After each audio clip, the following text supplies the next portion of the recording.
Hello बच्चों, let's read the question which says that why biomolecules are in metabolic flux।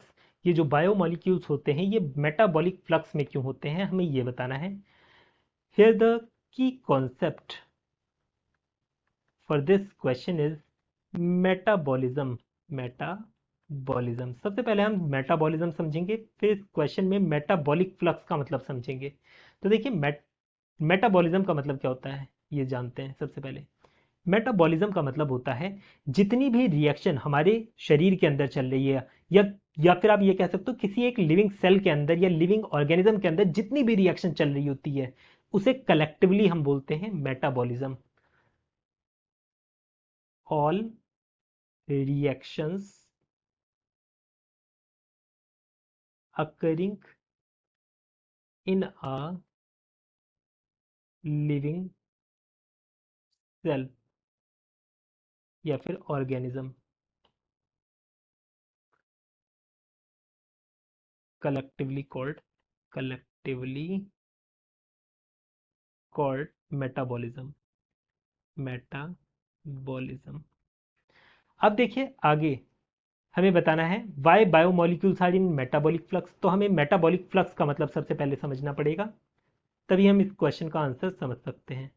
Metabolic flux, metabolic flux का मतलब है कि number of molecules जो कि एक चीज से कन्वर्ट होकर दूसरे चीज में कन्वर्ट हो रहे हैं। जैसे कि एक कोई सब्सटेंस था ए, वो कन्वर्ट हो गया किस में, बी में कन्वर्ट हो गया, फिर बी से ये सी में कन्वर्ट हो जाएगा, फिर सी से डी ई एफ ऐसे कन्वर्ट होता रहेगा। इसे हम बोलते हैं मेटाबॉलिक फ्लक्स। अगर आप इसकी डेफिनेशन लिखेंगे तो किस तरीके से लिख सकते हैं, इसे आप इस तरीके से लिख सकते हो। मेटाबॉलिक फ्लक्स क्या होता है, ये number of molecules passing through अ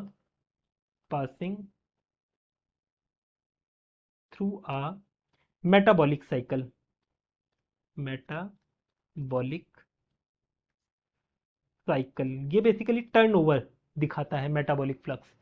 अब हमसे बोला गया है why biomolecules are in metabolic flux. तो अब हमें बताना है ये मेटाबॉलिक फ्लक्स में बायोमोलिक्यूल्स क्यों होते हैं, मतलब ये एक चीज से दूसरे चीज में बार बार कन्वर्ट क्यों होते रहते हैं बायोमोलिक्यूल्स, ये एक ही जगह स्टेबल क्यों नहीं हो जाते, इक्विलिब्रियम में क्यों नहीं आ जाते हैं, ये हमें बताना है। तो देखिए जो लिविंग ऑर्गेनिज्म है ना, ये इक्विलिब्रियम में नहीं रह सकता। क्यों नहीं रह सकता, क्योंकि जब कोई ऑर्गेनिज्म इक्विलिब्रियम में रहता है ना तो वर्क परफॉर्म नहीं कर पाता है, इस वजह से ये इसका रीजन है। तो हम क्या लिखेंगे, living organism are are not in equilibrium because in equilibrium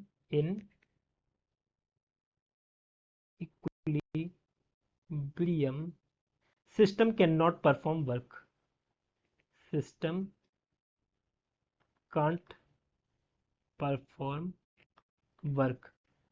तो एक लिविंग ऑर्गेनिज्म को लिविंग स्टेट में रहने के लिए काम करना पड़ेगा, और काम वो तभी कर सकता है जब वो इक्विलिब्रियम में ना रहे, अनस्टेबल स्टेट में रहे। एक तरह से कि एक सबस्ट्रेट है वो प्रोडक्ट बना रहा है और फिर ये प्रोडक्ट कोई और सा प्रोडक्ट बनाएगा, इस तरीके से लगातार काम करता रहे ताकि यहाँ से एनर्जी रिलीज होगी, फिर इस एनर्जी को ये ऑब्टेन करेगा किसी और काम को परफॉर्म करने के लिए।